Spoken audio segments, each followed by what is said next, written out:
Matthew chapter 5 and verse 14.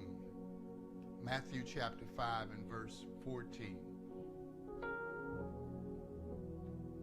This is what it says. You are the light of the world. A city that is set on a hill cannot be hidden.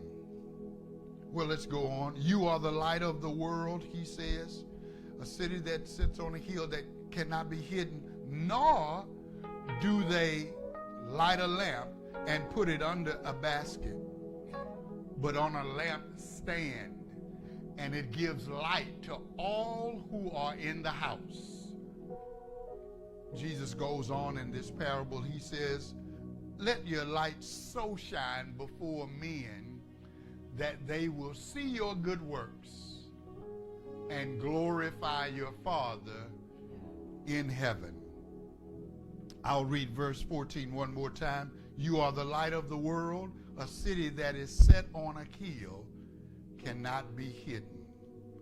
And the people of God said, amen. You can have your seats. It was Bishop O.T. Jones, Sr., who wrote in his book, As We Walk with God, he said, no one can escape being an influence of some kind and to some degree and upon someone. However, the kind of influence we will be ultimately is determined by the kind of person we are. He says, for the word influence denotes the power that arises from character. Everybody say influence.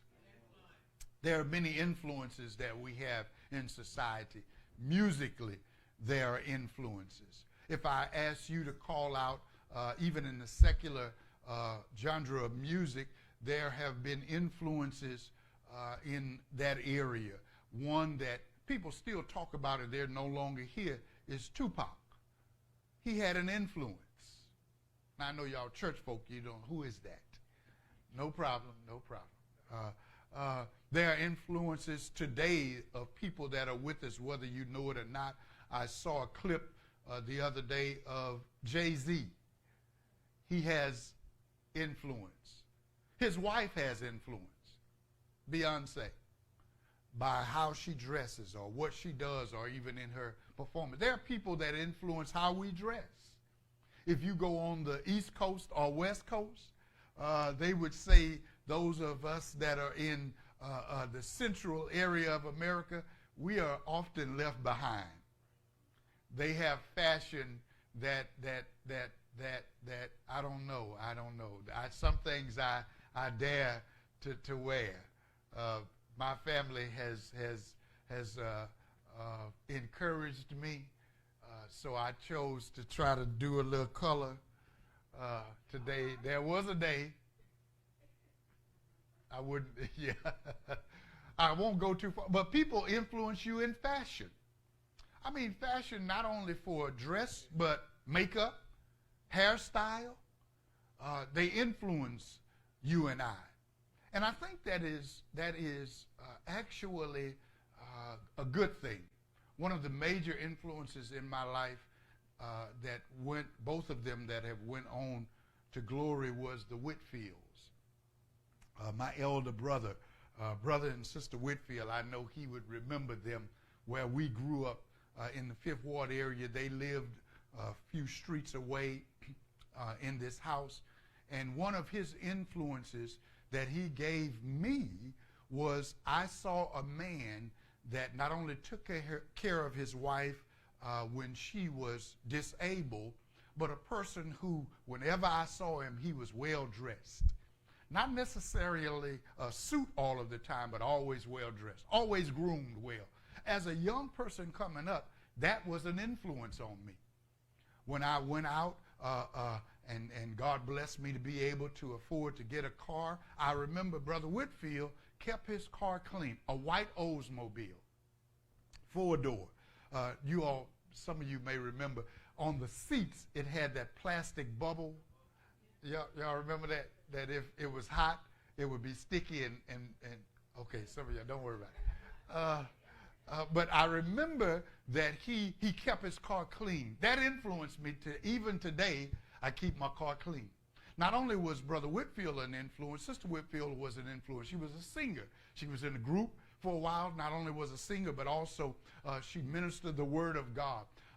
Such an influence that when we would go over to their house, my mother went over and cared for her to help him out. When we would go over there, they had a piano at the house. And I would remember my mother going and playing the piano, and she would line Ricky, Danny, and Terry up, and we would have to sing. All right. It wasn't as popular as today. You know, parents don't make your children get up at that age and start singing. Ricky and Danny was a little shy. But Terry, I would grab whether a comb, a brush, and I would step out front. Everybody say influence. They influenced me. My father-in-law, Johnny Jones, was an influence on me. I saw a man that went to work every day, a man that took care of his household, things that he had to do around the house. I remember my father-in-law painting his house. He had leftover paint, so he painted his car. The same color. And I saw the streaks. He taught me something. He influenced me. Now, I know that they didn't want to hear it, but my father-in-law, he influenced me with the way he dressed, always together. Always. I saw him, whether he wore a suit, which was very seldom, whether he wore a tie, very seldom, but he was always neat and clean. He was one person, everybody say influence. One person that I remember when I went over there, he would starch his pants to go to work. I was like, man, you're going to work. He would have the shirt and the white pants, and he worked on the same job, if I'm not mistaken, close to 43 years. I mean, he would starch it. I saw that. I saw where even in his older years, I would go over and there was a barber shop right there on Weaver, and he would say, take me around to the barber shop. And he would he was well groomed. Influence. So I try to stay, I don't have the hair that I once had, but I try to stay groomed. Influence. My mother-in-law, it's Mother's Day. My mother-in-law had an influence. When I would go to my mother-in-law's house, she would say, Terry, I read this scripture. She was a reader. And she said she wanted to talk about it, just discuss it, about the scripture. I said, okay, I get it. That was important. There were certain things, I think it was, what was those books called that she would find the word in the book, somebody can't remember, word search, and then write in words and those. She had an influence to the degree that sometimes when I see certain things, I try to find words in it. It's influence. I'll go just a little bit further. Influence. Elder Witherspoon, when I was coming up, I loved good music. I was fortunate. E.W. Wilcox of Bible Days Church, where we went when we were just children, he brought in good musicians, good singers, good artists. If I called out some of them, you may not know, but some you may know. One of the one that I recall, it was a bit challenging for Christendom in Houston, was he brought Al Green. And I remember Al Green doing all of the things that he would do, and then Al Green, at the end of it, he slumped over, and they brought a robe and put on him. And then he jumped out of the robe, and he was able to keep on. Just influence, even in music. Influence. Everybody say influence. Those are things that I think you and I, we see on certain levels, but whether you know it or not, The Word of God tells us that all of us have a degree of influence. Whether you know it or not, somebody's watching you. Somebody's looking at what you do, how you talk, how you express yourself. You would be surprised at how many people are looking at you during the day. At work, have you ever just taken note of someone at work and you're looking at them and it looks like their expressions are a little different? They have influence. We have influence on what we buy. Let's see. I thought about this. One of the major ways you know that there's great influence is there are commercials that play so many times over a particular type of car that I've never taken notice of until the commercial ran it over and over and over. Next thing I know, when I'm driving along, I start seeing them. Said, I never even looked at this thing. One in particular was I took note of a Jeep that cost $92,000. A Jeep. And so while I was at the dealership getting my oil changed, I saw it. I took a picture of it. I asked the guy, unlock the door. I wanted to see $92,000 in a Jeep. It had some bells and whistles, leather this and touch that and this, that, and a souped up motor, but I couldn't see 90. But the gentleman that was with me, he said, oh, don't worry. Somebody will buy it. Somebody will see this driving somewhere and they will be influenced and they'll buy it. Commercials influence you and I. But we have influence. I believe one of the things that Jesus brought out in this parable in Matthew chapter 5, remember on last week we talked about the salt, which is an outward influence. Inward influence. Salt, what it is put on, we are to intake it. It influences us internally. But then he goes on to verse 14 and he talks about an outward influence. He says, you are the light of the world. You are the light of the world. The best way that I can really grab this level of influence that we should be is I have to understand the purpose of light. And it's hard to understand that unless we bring up darkness. Everybody say darkness. They have these lights that are on me, the different type of lights. These lights can change colors by the control of a cell phone. These lights can get so bright it is blinding by the control of a cell phone. I mean, there's so many things these lights can do when they're here, but oftentimes you don't appreciate it until there is darkness. When darkness is here, you begin to see the different colors. You begin to see the different strengths of those lights. Those lights have influence in darkness. Darkness, of course, if I were to look at as it relates to even this text, darkness can deal with a degree of sadness. It can deal with a degree of anything that is destitute of light. It can deal with things that are not seen or understood or clearly comprehended. It can deal with a concealment or a vagueness. And what Jesus said here in Matthew chapter 5, verse 14, he says, you are the light. There ought to be something about you that in a darkness you ought to shine. You ought to bring something out. Now, if I were to use a spiritual thing as it relates to our world really is in darkness. I looked the other day, you all, on TV, and I saw where they were having a trial on a man who took the life of a woman and her children.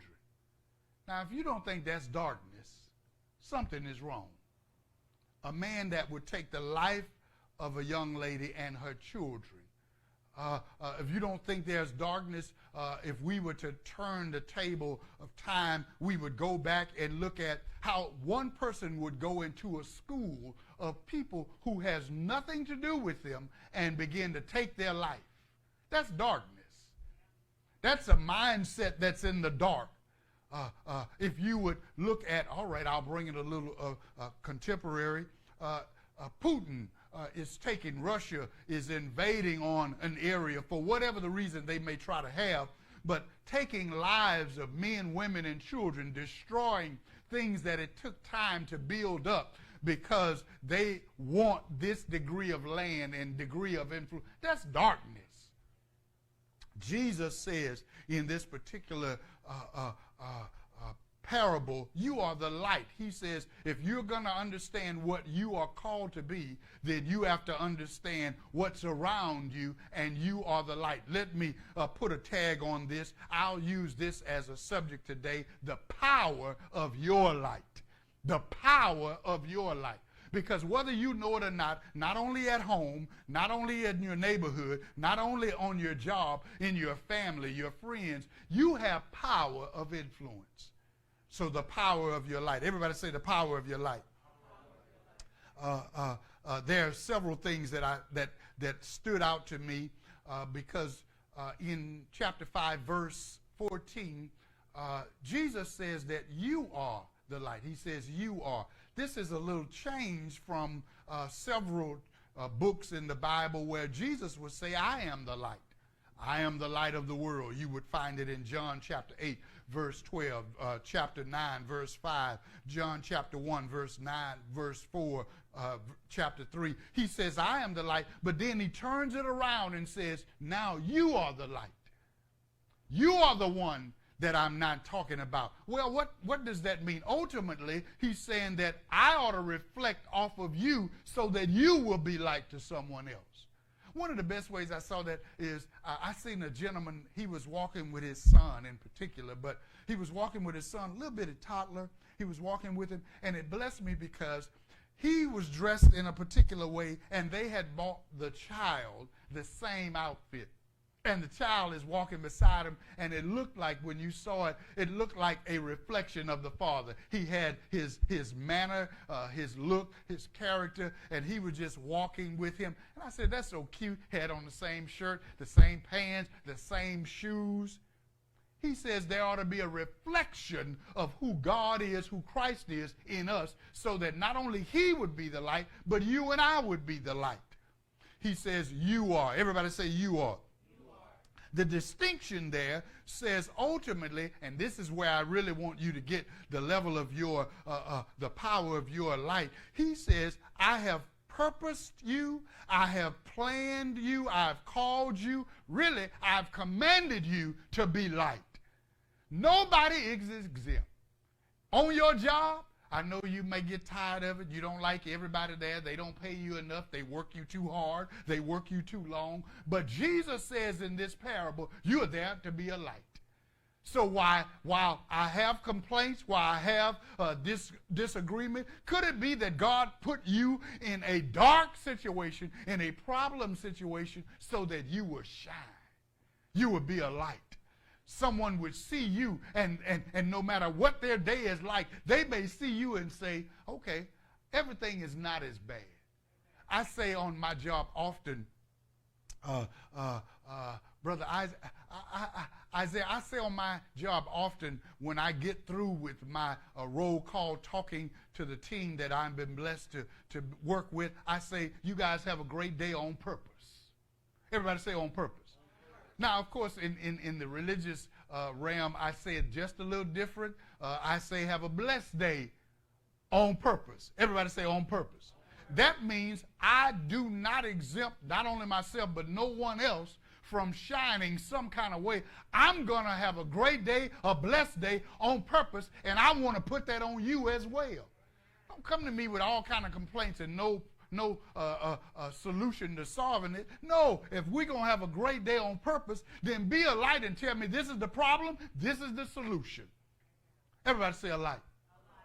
I don't know if you know it or not, but every job that you go on, you are there to solve a problem. Every job that you go on, they're expecting you to come do a job at another level. And so if you work in fast food, they want you to make sure that the food is done, the food is prepared and ready so that we can get it out quickly. they tell you, read the manual. We come together. One of my favorite places, actually one of my wife's favorite as well, and maybe some of you all, is Starbucks. I guess we ought to give them a little kudos today. Starbucks. I mean, I may not drink as much Starbucks coffee as my friend Rick Nance does, but Starbucks. My elder brother Ricky is a Starbucks drinker. I don't know why, I don't know if you have to open up a different credit account to pay. I mean, it's something about Starbucks. The coffee is different when it's made by something else and they put in the other stuff. But Starbucks, when I go into Starbucks, they greet you. Hello, good morning. How are you doing? What do you want? Not only Starbucks, one of my favorite, Sister Perkins, is Chick-fil-A. Chick-fil-A, when I go into Chick-fil-A, I may be feeling down, but I come in and they speak and they smile and come on and I can help you. Come over here. One day I went in and looked like they was battling to see which counter would I go to. No, come to me. Don't worry. Come. Everybody say influence. It does not matter how or what I felt then, because of what they shined on me, they had that level of influence. I was going through the car, the drive-through, and the lady there at Chick-fil-A, she met me outside. I don't know if I thought the pandemic was close to being over, but they're still doing that. She met me outside and good morning. Can I take your order? And I was like, well, yeah, she was so nice. She offered it. I decided to go ahead and get dessert. She said, would you like, and I said, well, since you put it like that, go ahead and she said, well, can I get a name for this? She had influence. Everybody say influence. You and I as believers, we're supposed to have that type of influence. Jesus said, you are. Everybody say you are. He leaves no one out. No one is exempt. As a matter of fact, there is a mandate in this. He says, you are. And then he says who we're supposed to be. My character, my influence ought to be light. Everybody say light. I won't ask them to do it, but if we were to hit all of the lights in this room, it would cause a discomfortness. It would cause something challenging, because whenever you can't see, then there's apt to be a problem. There's a good percentage that there may be an accident in darkness. In darkness, whether you know it or not, your brain, your eyes, your ears, your touch, it begins to heighten because you don't see. You can't be familiar in darkness. What light does is, light says, it's the same things, but I want you to be aware. So the chair is still there that was in darkness, but in light, I can see it. So if I need to remove, or maneuver around it, then I can do that. Light brings that out, and he says that's who you ought to be.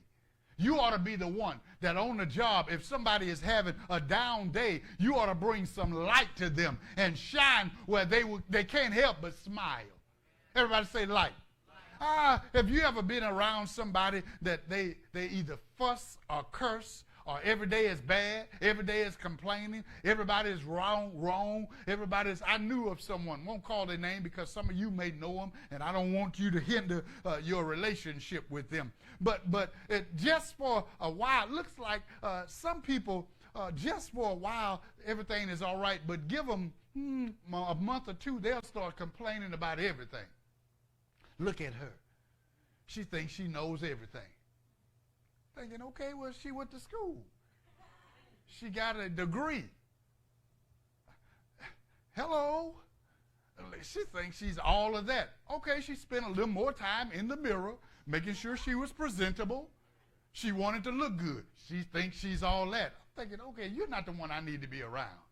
I need to be around someone, even if they are not as fun, but they would say, girl, you got it going on. I see you with them new shoes on. I see you bling bling. I'd rather be around somebody that brings light. Everybody say light.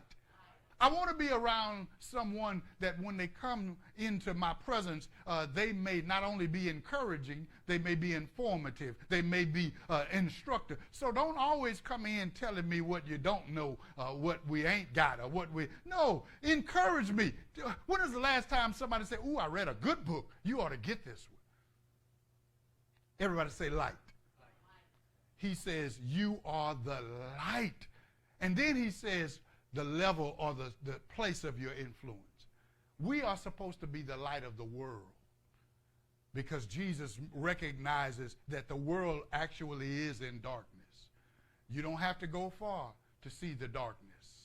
When someone would take the life of a person over a catalytic converter, a car part, you don't tell me that's darkness.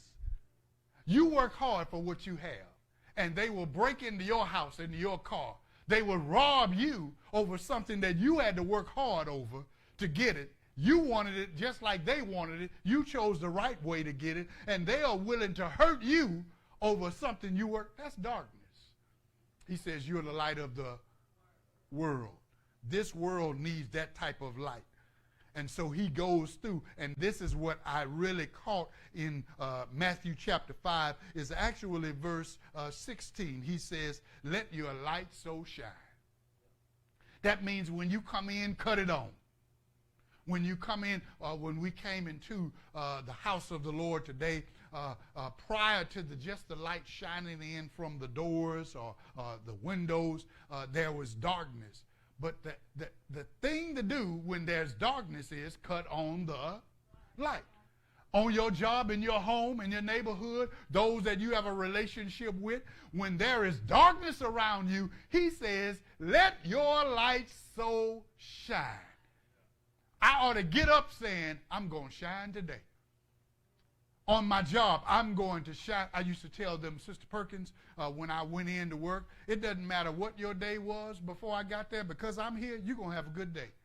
I came in to make sure your day is going to be better than it was before I got here, because I want the light to come on. I want the things to change. I would rather for them to say about you and about me, I'm glad you're here, than, oh no, here they come. Here we go again. I got to put up with the attitude. I got to put up with the, everybody say light. I told a gentleman not too long ago, because he had a habit. He made it a habit that when he got around, he wanted to use words that were not becoming. And so whenever he would talk, it didn't matter what he talked about, Sister Perkins. He wanted to use words I'll use that are indecent and vulgar. And so one day I called him in my office. I said, you need to come in. He did it so much, he was not aware that his words were dark. And so he cursed, and so I said, I needed to talk to you about the words you use. I said, I realize that you express yourself in a certain manner. I recognize and realize that you may not even be aware of it. So I want to make you aware of it so that I can help you make sure you say things differently. Because not only could you be offending others that you work with around, but I say you offend me. But I know you don't do it on purpose. I realize that this is not on your mind to say things that would offend or that would be indecent or vulgar, out of order. I said, check how you say certain things. Even when you're talking about things that don't even merit that level of language, you use words. He said, man, I don't say that kind of, the word he was about to say. I said, all I'm here to do is to make you aware of it and tell you. Now, because I was talking to him not only in a supervisory place, but also that of a coworker, just someone that wants him to be aware of. Get this. Everybody say light. So I go into the job and I hear them talking in this room. And when I came in, he caught himself about to say the same thing. And he said, I see you. He changed his words to such a degree that those that were in there were surprised. Everybody say light. The power of your light is, whether you know it or not, it does not matter what level it's on. He says you are called to be the light of the world. You're called to be men and women that will do something that will shine upon a dark world, a dark place where people will be the better when they come. And then lastly, in verse 16, he says that we are to let our light shine before men. God says, I place you where you are for somebody else's benefit. You mean on my job that I really don't like for their benefit? You mean the job that don't pay me enough and I work too much? One way of putting it is they pay me enough just not to quit, and I work just hard enough not to get fired. He says, you mean the reason I'm there is so that I can shine? So that I will allow others to see God has placed me on purpose, planned for me to be there so that I will let my light shine? Now somebody already would say, that's not fair, Lord. I wanted the job that I like, that paid me the money that I want, that I don't have to do as much work, but that they'll pay me overtime for if I just think about it too much. But God says, no, I wanted you to be there so you can be a light. The power of your light in their life could change their life. Could change their life. Now, I'm going to give you a negative, and then I'm going to end it. I know that's for these preachers. They don't like hearing it, but this is a negative. The power of light or influence can be negative. January the 6th, there was an insurrection on government building. And the influence of the person that tried to act like they were not the reason, they didn't push it on, it was exposed by the words they said, by the comments they made, by the actions, and then they influenced others, and they said certain things to such a degree that a crowd of people showed up, not only for the pre-rally, but also for the insurrection. Never been done before in our lifetime on government property. They stormed the place. They broke in. They broke windows. They tore down doors. They disrupted, all because of the influence of that person. To such a degree that they lied and said, all right, here we are. They lied and said that the election was not real. It was stolen. Look, they had so much influence that people believed the lie and acted on the lie. Folk are still being served in court about a lie. Now, you mean to tell me that's not influence?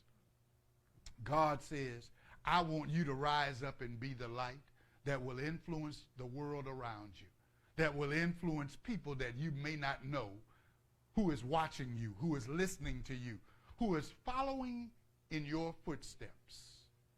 The light. Everybody say the light. What is it that you want others to see in you, to bring, to get from you? Little girls are watching you. Little boys are watching you. At work, your co-workers, grown folk, are watching you. You may not, have y'all ever seen something and say, that just look, I told Sister Justine and Sister Deanna, because they deal with the media part of our church, and they saw something that someone else did that was exactly like. And so I told them, I said, that's a good thing. If they copied off of what you're doing, they must have thought that was great. Let me do the best that I can for it. Now, you know how greedy folk do. They were like, they could have paid me for my, just could have, should have. But I told them, now, what that did for me was, that caught my attention to say, people are watching you that you don't even know, and they're copying what you do. You may not think it. I saw, as I was doing some research on influence. The level of that power, of that degree of influence was a young lady. I don't recall her name right now when I looked it up. I want to say it was Donna something. But her influence is in dress. She, on social media, I didn't know how many millions of people watched this young lady. Whatever she put on, and if I understand, they pay her to take pictures of herself wearing their clothes. And this young lady, she has gotten to a status of hundreds of thousands of dollars being paid to her because somebody is watching what she has on and they want to go and get it. They want to wear it. Now, you may not want to or get to that level, but somebody's watching you. Somebody's looking at what you wear, your style. One of the shows, now this is, how many of y'all watch TV? All right, don't act like you don't watch. One of the shows that I think I began to watch it because of my daughter Justine. It's called The Devil Wears. Oh, y'all watch TV? Y'all don't? Okay, that's not a religious show. The Devil Wears Prada. And I remember the young lady who took on the job, she dressed in a particular type of way. And she laughed at them when they were talking about these clothing that went in this magazine. She laughed at them, and she didn't understand or was not aware of the power of that influence, that light. And so they were putting things together. And I remember she made a comment about a belt. In essence, that belt is the same. It doesn't make a difference or whatever. And it caught the attention of those that were in the room. And they said, oh, you just think it's about the belt. And it does not matter. And so the star of the program, she began to run down all of the things. She said, what you have on is almost, I'll paraphrase it, is a yesterday's influence that we did. You didn't just put that on. And so they start putting, to the degree the young lady was a gentleman about to eat lunch, and she went in, she talked about, I thought this, and they talked bad, and I want help. He dressed her up with some stuff.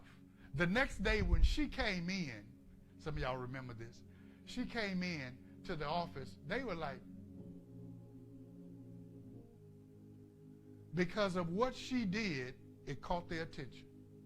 It made a change.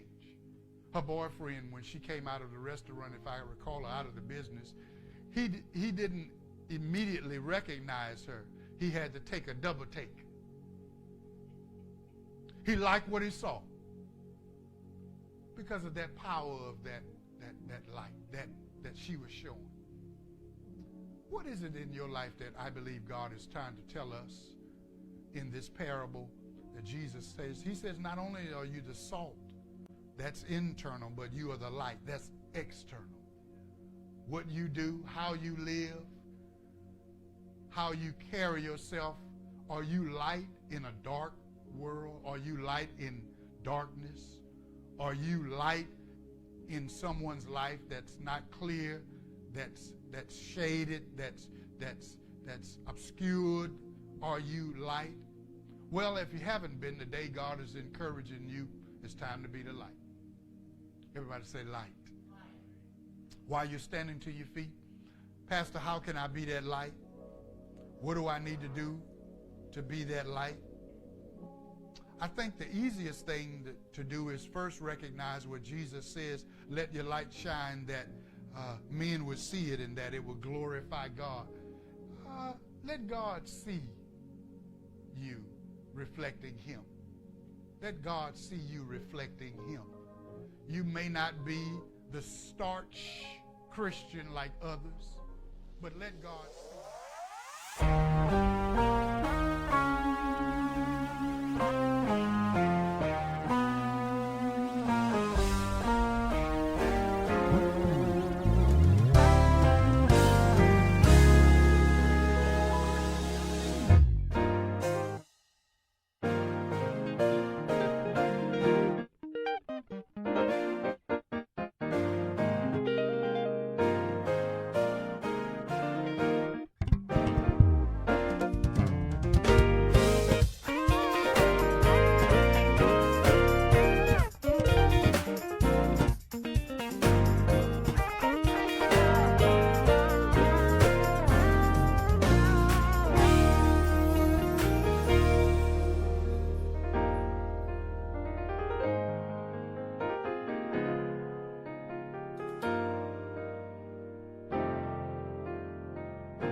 Amen.